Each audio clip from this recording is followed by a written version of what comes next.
नमस्कार जय जगन्नाथ दर्शक बंधु मु आपण को स्वागत करुँची आम चैनल ओडिया घर कथा किछि खटा किछि मिठा को आमे सकाळु उठिलु दांड गोबर लिपिकी झुटी आंकुछु। आज हूँ चित्ता लगे अमावास्या तेणु प्रथम आम चिता काटिलु आउे यहाँ हूँ आम ठाकुर घर ये आमर सब पूजा हुए प्रतिदिन सकाळु संध्या बेले आम ओडिया घर रीतिनीति अच्छी ना प्रतिदिन सकाळु पूजा करवा संध्यारे धूप देवा। तो आज हूँ स्पेशल चिता लगी अमावास्या तेणु आज आम कि आमर तो चितो ही बना हम। आज वीडियो जदि आपन को भल लगे प्लीज़ आम channel subscribe like and share करंतु सपोर्ट करंतु आमको आम ओडिया रीति नियम देखा लगी। तो पूजा वीडियोटी केमिति लगिला आम कमेंट बॉक्स रे जणांतु प्लीज। 2 घंटा पूर्व आमर चाउल भिजा होता ये परिमाण चाउल नहीं तार अधा नड़िया नेबे चाउल को 2 घंटा पूर्व भिजे देथिबे एवं 2 घंटा पर ताकू भल भाव सफा करी चाउल और नड़िया को किछि पानी देकी ग्राइंडिंग करदेबे एवं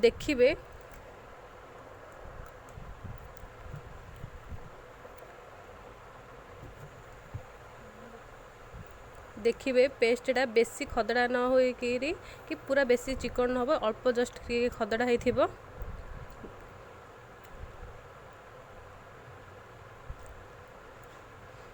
से लुण देबे लुण देकी ताकू प्राय घंटाटे रखिबे तापरे मध्यम आंच रे पैन बसेबे मध्यम आंच रखिकी से तेल तापरे पानी किछि छिंचेबे एवं आम आण को डंकी साहाय्य रे पैन रे देबे और घोड़े देबे। आपण जदि चाहूचंती सेतिरे किछि पुरो मध्य देई परिबे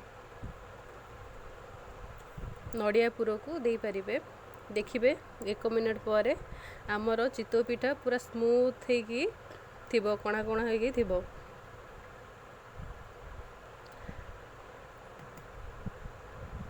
चित्ता लगी अमावास्या तेणुक आमर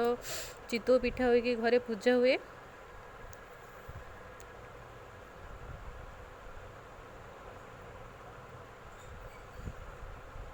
एठी आमर भाउज पूजा करुछंती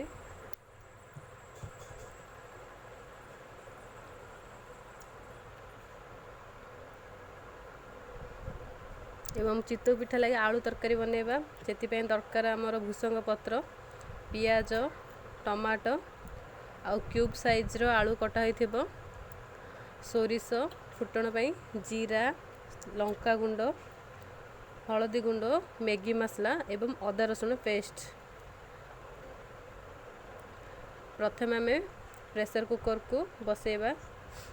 देखिबा प्रेशर कुकर को गरम होला परे सेथिरे किछि सोरिष तेल देबा एवं सुखिला लंका 2टा देबा। सुखिला लंका द्वारा टेस्टा बहुत भल आसता है एवं सोरिष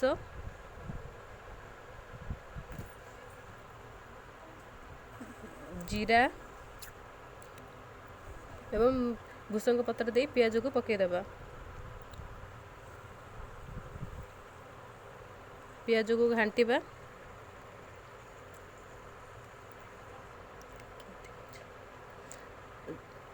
पियाज पाची आसिले से आमे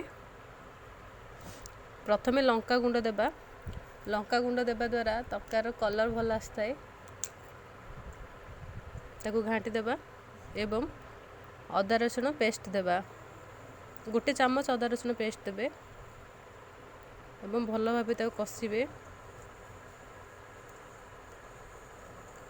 अदा रसुण रो कंचा जो बास्नाटा सेटा कमिबा परे टमाटो पकेबे एवं टमाटर ही दरकार मुताबक लुण एवं हळदी गुंडा देबे एवं सेतिरे किछि कस्तूरी मेथी भी पकाइबे।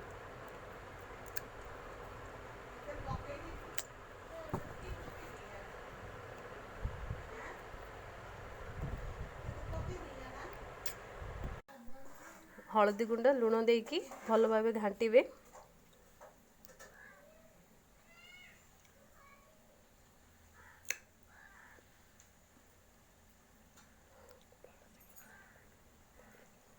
देखिए साइड आड़ू मसलार तेल बाहरुछि तापर आलू को पकईदेवे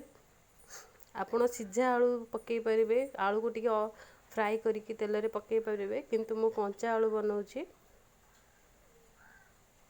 ताकू टिके कषिदेवे तापर आवश्यक मुताबक पानी देवे आपन को झोल जितकी दरकार से अनुसार पानी देवे